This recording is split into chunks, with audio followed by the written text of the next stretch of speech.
Sige! Lahat! Sige! Lumakad ka! Bilisan mo!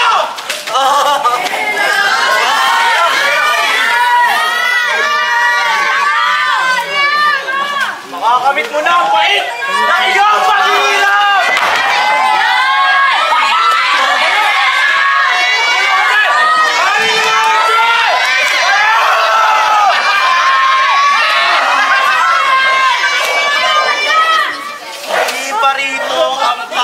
Ng iyong himlayan. Pero malapit ka na doon! Dali na lamang!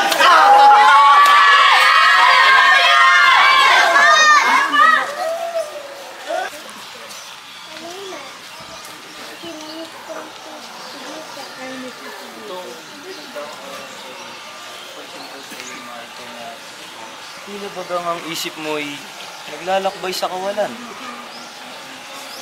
Claudia, may dinaramdam ka ba? Claudia, ang sabi ko ay may dinaramdam ka ba? Meron ka bang sinasabi, mahal kong asawa? Claudia, hanggang ngayon ba'y binabagabag ka pa rin ng aking naging kahatulan sa Nazareno? Claudia, Claudia, Claudia. Ako sa ngayon ay patuloy pa rin nalilito sa bilis ng mga pangyayari. Tatanggap mo ba? Naiisip mo ba na kung hindi ko ibibigay ang kahilingan ng mga pari, maaari akong masira sa Roma?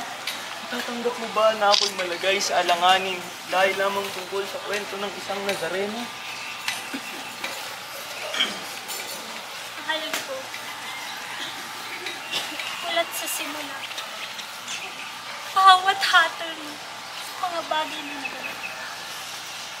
Lahat ng tinanggap ko ng may paghanga at pagmamalaki. Lahat ginawa mo dahil sa ito ang siyang dapat. Patay sa katotohanan, patay sa katarungan. Subalit, sa pagkakataong ito, Pilato, ang hatol ba ay ibinigay ayon sa katarungan? Ayon sa katotohanan? Krimen ba ang maituturing ang imulat ang kanyang lahi sa katotohanan siya?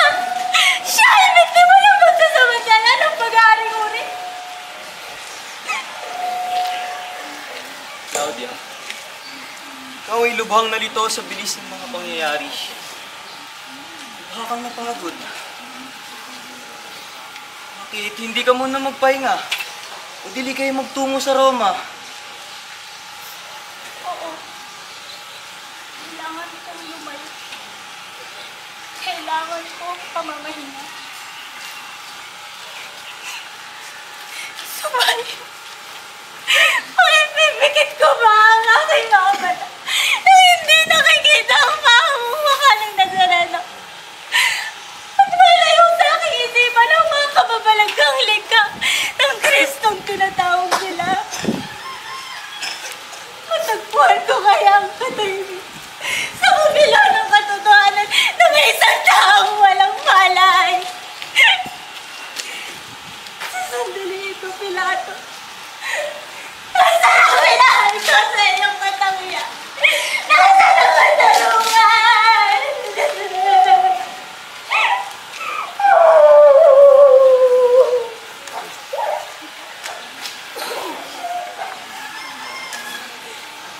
Mahal kita.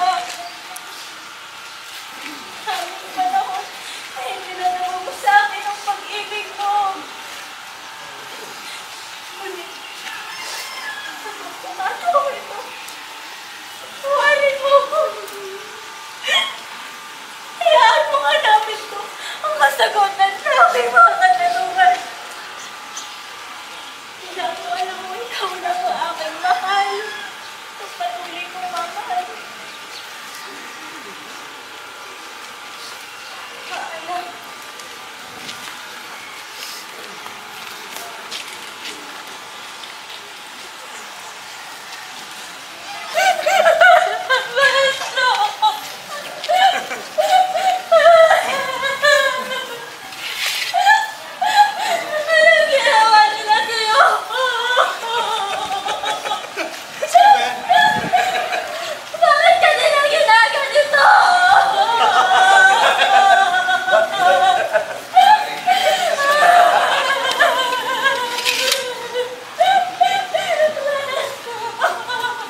bilis!